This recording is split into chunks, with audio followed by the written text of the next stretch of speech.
இந்த ஜென்மத்தில் அப்பன்னா எனக்கு சிவன் தான். அந்த லோகமாதா தான் என் தாய்.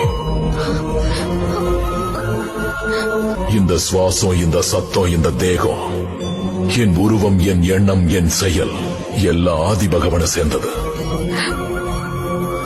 இந்த ஜென்மம் சிவனோடது, மறு ஜென்மம் சிவன் கொடுக்க போறது.